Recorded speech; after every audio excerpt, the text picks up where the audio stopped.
কোন আমলে কিয়ামতের দিনে বিপদ মুক্ত হওয়া যাবে। আল্লাহ রাব্বুল আলামিনের ঘোষণা অনুযায়ী দুইটা জিনিস বলি। একটা যে বলেছিলাম মানুষের প্রতি দয়া, কি বলেন? মানুষের প্রতি দয়া। রব্বুল আলামিন মানুষের যত নেচারের কথা বর্ণনা করেছেন, নবী করিম সাল্লাল্লাহু আলাইহি ওয়াসাল্লামের গুণের কোনো শেষ নাই। নবী করিম সাল্লাল্লাহু আলাইহি ওয়াসাল্লাম থেকে গুণধর কোন মানুষ সৃষ্টিকে আল্লাহ সৃষ্টি করেন নাই, কিন্তু আল্লাহ নিজে সার্টিফিকেট দিচ্ছেন আমার হাবিবের যত গুণ থাক, একটা গুণের কারণে আমার হাবিব অনন্য ছিলেন। কি গুণ? আল্লাহ রাব্বুল আলামিন সূরা আলে ইমরান 159 নম্বর আয়াতের মধ্যে বলছেন, ফাবিমা রাহমাতিন মিনাল্লাহি লিনতা লাহুম ওয়ালাউ কুনতা ফাযযান গালিযাল কলবি লানফাদ্দু মিন হাওলিক ফাআফু আনহুম ওয়াস্তাগফির লাহুম ওয়াশাওিরহুম ফিল আমর। আল্লাহ রাব্বুল আলামিন বলছেন, দুনিয়ার মানুষ, আমার হাবিবের একটা গুণ তোমাদের কাছে জানাই রাখি। আমার হাবিব কেমন চরিত্র হওয়ার কারণে নবীজি সাল্লাল্লাহু আলাইহি সাল্লাম বিশ্বকে জয় করলেন।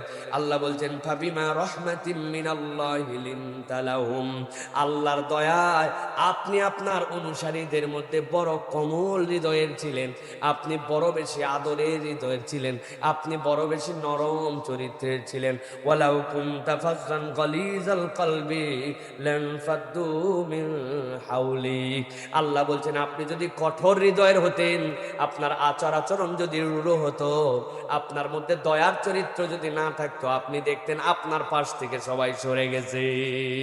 অতএব আল্লাহ পর্যন্ত বলছেন আমার নবী নরম চরিত্রওয়ালা, মানুষের প্রতি ভালোবাসা দয়াদ্রতা থাকার কারণে আল্লাহ রাব্বুল আলামিন তাকে বিশ্ব সেরা বানাইছেন। সুবহানাল্লাহ। ভালো করে বুঝেন ভাই, আয়াত অনেক শুনছেন এটা, কিন্তু হৃদয়ে কথাগুলো অনুভব করেন। আল্লাহ রাব্বুল আলামিন বলছেন, হে রাসূল, আপনি যদি কঠোর হতেন, আপনার আচরণ যদি অন্যরকম হতো, আপনার কাছে মানুষ থাকতো না। আল্লাহর দয়ায় আল্লাহ আপনাকে কোমল চরিত্রের বানাইছেন, এই জন্য মানুষ আপনার কাছে আঠার মতো লেগে থাকছে। সুবহানাল্লাহ। পারস্য থেকে লোক পাঠাইছে জাসুস করার জন্য, যে নবী করিম সাল্লাল্লাহু আলাইহি ওয়াসাল্লামের কাছে পাঠাইছে যে মুহাম্মাদের পাশে যে মানুষ, এরা কেন এত তার সাথে লেগে থাকে, তোমরা গোয়েন্দারা খবর নিয়ে আসো। তারা যায় খবর দিছে, কেন নিয়ে থাকে তা বলতে পারবো না, তবে তার সাথে যেভাবে তার সাহাবীরা লেগে থাকেন এটা পৃথিবীর কারো দ্বারা সম্ভব না। বলছে উদাহরণ দাও। বলছে একটা উদাহরণ, মুহাম্মদ মুস্তাফা সাল্লাল্লাহু আলাইহি সাল্লাম যদি কখনো থুতু ফেলার প্রয়োজন হয়, তার পাশে অন্তত এরকম কয়েকশো সাহাবী অপেক্ষায় থাকে। নবী সাল্লাল্লাহু আলাইহি ওয়াসাল্লাম কখন থুতুটা ফেলবেন, আর ওই থুতু মোবারকটা কে কার আগে জমিন থেকে তুলে নিয়ে নিজের গায়ে মাখবে, নিজের গালে মাখবে, আর মানুষ অপেক্ষায় থাকে। ওযু করেন মুহাম্মদ মুস্তাফা সাল্লাল্লাহু আলাইহি ওয়াসাল্লাম, ওযুর পানিটা গড়ায় যেতে দেয় না, তার সাহাবীরা ওযুর পানিটা পর্যন্ত বরকত হিসেবে নিজেরা নিয়ে ফেলে। এই রকম কোন লিডার পৃথিবীতে নাই, একমাত্র মুহাম্মদ সাল্লাল্লাহু আলাইহি ওয়াসাল্লাম। অতএব তাকে তার সাথীদের থেকে কোনো ষড়যন্ত্র করে বিচ্যুত করা, বিচ্ছিন্ন করা সম্ভব নয়। আল্লাহু আকবার। দেখেন, নবী করিম সাল্লাল্লাহু আলাইহি ওয়াসাল্লামের নরম তবিয়তের কারণে আমরা নবীকে দেখি নাই। নবী করিম সাল্লাল্লাহু আলাইহি সাল্লামের আসার 1400 বছর পরে পৃথিবীতে আসছি, কিন্তু ইমানদারের কলিজার মধ্যে মুহাম্মদ সাল্লাল্লাহু আলাইহি ওয়াসাল্লামের জন্য এমন একটা টান আল্লাহ ঢুকায় দিয়েছেন, দুনিয়ার সব একদিক, মুহাম্মদ সাল্লাল্লাহু আলাইহি ওয়াসাল্লাম একদিক। ঠিক না ভাই? আল্লাহ রাব্বুল আলামিন এই জন্য বলছেন, এটা কোন গুণ? ফাবিমা রাহমাতিন মিনাল্লাহি লিনতা লাহুম, আপনি তাদের প্রতি কোমল, আপনি তাদের প্রতি সফট। অতএব ইমানদারের চরিত্র হবে মানুষের জন্য, অপরের জন্য কোমল হৃদয়। হৃদয় কঠোর হওয়া কোনো বড়ত্বের প্রকাশ নয়। বলে আমি কেইসার আগি প্রকাশ করি না, তাই ভাব নাই না অনেকে ভাই, মানে উনি ওনার রাগের প্রকাশ ঘটায় যে আমি কেইসার আগি, কেইসার প্যারা, আমি যে কিরকম সাংঘাতিক, এটা কোনো ক্রেডিট নয়, এটা আপনার ডিসক্রেডিট। প্রিয় ভাইরা, ইমানদারের চরিত্র হবে নম্র। আল্লাহ রাব্বুল আলামিন বলছেন এরপরে, হে নবী, আপনার পাশে যেহেতু তারা আছে, এখন আপনি কি করবেন? আল্লাহ রাব্বুল আলামিন বলছেন ফাআফু আনহুম ওয়াস্তাগফির লাহুম, তাদেরকে আপনি ক্ষমা করে দেন। আপনি তাদের জন্য আল্লাহ রাব্বুল আলামিনের কাছে মাগফিরাত চান, আপনি তাদের পক্ষ থেকে ইস্তেগফার করেন।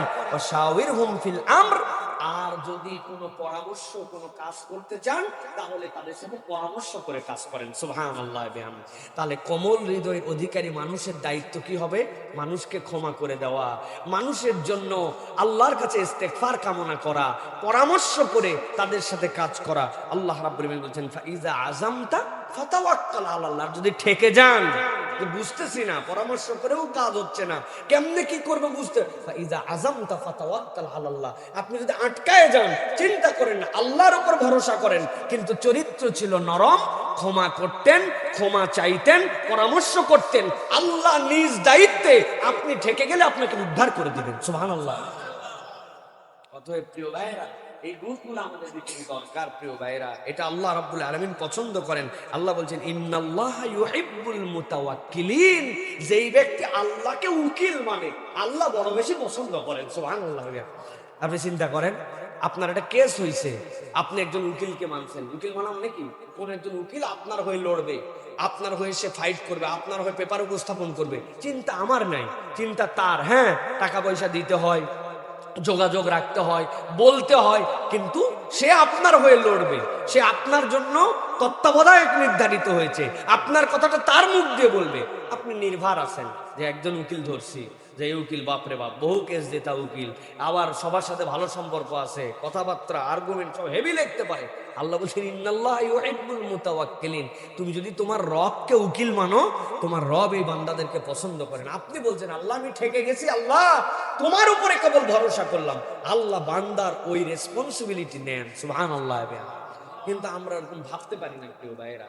আমরা একটা জিনিস এর আগেও বলেছি, আবার বলি, আপনার ইমানের একটা ছোট্ট পরীক্ষা। সবসময় নিজেকে পরীক্ষার মধ্যে রাখবেন, এটা ঠিক আছে কিনা, নিয়ত বিশুদ্ধ করবে। কোনো বিপদে পড়লে, মুশকিলে পড়লে, কোন রকম আপনার যদি আটকায় যান, কার কথা সবার আগে মনে পড়ে?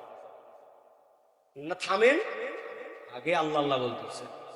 কার কথা আগে মনে পড়ে আগে জিজ্ঞাসা করেন নিজেকে, যে বিপদে পড়ছি, আরে অমুক ওর কাছে গেলে মনে একটা উদ্ধার হওয়ার উপায় আছে, দেখি তো হুজুরের কাছে বলি তো, দেখি হিসাব পানি পড়া দেয় কিনা।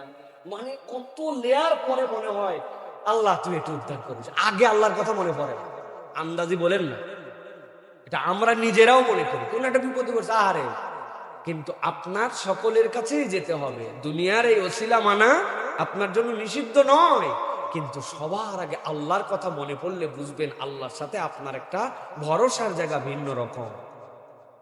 বাচ্চা অসুস্থ, ভালো ডাক্তার দেখাবো, সবই করব, কিন্তু সবার আগে আল্লাহর কথা মনে পড়ে কিনা? আমাদের মনে পড়ে না ভাই। দুনিয়ার কালচারে আমাদের ঈমান আস্তে আস্তে দুর্বল হয়ে গেছে। অতএব এখানে আমাদেরকে অনুভব করতে হবে প্রিয় ভাইয়েরা।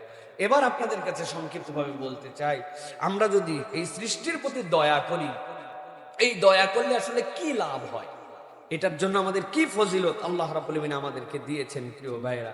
আল্লাহ রাব্বুল আলামিন দুনিয়ার মানুষের জন্য জানিয়ে রেখেছেন যে দুনিয়ার মানুষ ওয়াবতাগি ফীমা আতাকাল্লাহ আদ-দারাল আখিরা ওয়া লা তানসা নসীবাকা মিনাদ দুনিয়া ওয়া আহসিন কামা আহসানাল্লাহু ইলাইক ওয়া লা তাবগিল ফাসাদা ফিল আরদ। আল্লাহ রাব্বুল আলামিন বলছেন দুনিয়ার মানুষ শোনো, ওয়াবতাগি ফীমা আতাকাল্লাহু আদ-দারাল আখিরা। আল্লাহ তোমাকে দুনিয়ায় যা দিয়েছে সেইটা দিয়ে তোমার কাজ কি হবে?